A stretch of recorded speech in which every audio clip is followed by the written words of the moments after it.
আসসালামু আলাইকুম, সবাই কেমন আছেন? চলে আসলাম আজকে আপনাদের সাথে একটু রান্নার ভিডিও নিয়ে। তো আজকে আমি রান্না করছি তেহারি। আর এখানে আমি 4 কেজি গরুর মাংস নিয়েছি। গরুর মাংসটা ভালো মতো ধুয়ে ফ্রেশ করে ক্লিন করে আমি একটু ঝরিয়ে রেখেছিলাম। তারপর এখানে আমি সব রকম মশলা দিয়েছি: আদা বাটা, রসুন বাটা, ধনিয়া গুঁড়ো, এলাচি, দারচিনি, তেজপাতা, লবণ। বাট আমি তেল এখানে ব্যবহার করিনি। মাংসের মধ্যে যে তেল ছিল সেখান থেকে আমার মাংসটা রান্না হয়ে গেছে। আর নর্মালি আমি কোরবানির মাংসের মধ্যে মানে আমি তেল ব্যবহার করি না। তো যাই হোক, বিরিয়ানি যেহেতু রান্না করব, তো আমি বিরিয়ানির চালটা যখন কষাবো তাতে আমি তেলটা দিয়ে দিব। তো তেহারিটার মাংসটা রান্না হয়ে গেছে, এখন আমি পোলার চালটা কষিয়ে নিব।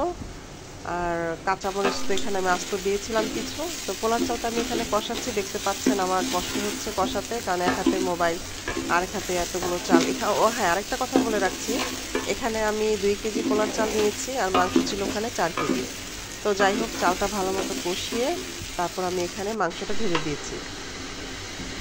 মাংসটা ঢেলে দেওয়ার পর এখানে আমি পরিমাণ মতো পানি দিয়েছি। আর আমি কিন্তু একটা জিনিস যেটা করি, আমি কখনোই বিয়ের পর থেকে পানি বা যেটাই রান্না করি না কিন্তু মেপে দেই না, আমি আন্দাজের উপরে রান্না করি।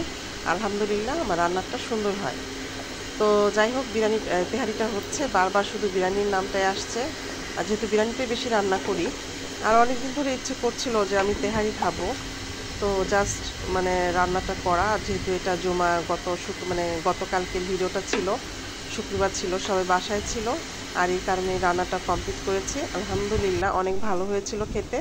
তো রান্নাটা কমপ্লিট হয়ে গেছে, অনেক টেস্ট হয়েছিল। আপনারা যারা আমার ভিডিও দেখেন, অবশ্যই যদি আপনাদের কাছে ভালো লাগে তাহলে অবশ্যই লাইক করবেন, কমেন্ট করবেন, সাবস্ক্রাইব করবেন, পাশে থাকা বেলটি ক্লিক করে দিবেন, এবং অবশ্যই যারা এখন পর্যন্ত ফলো দেননি ফলো দিয়ে পাশে থাকবেন। তো আজকে এই পর্যন্তই, সবাই ভালো থাকবেন। আল্লাহ হাফেজ।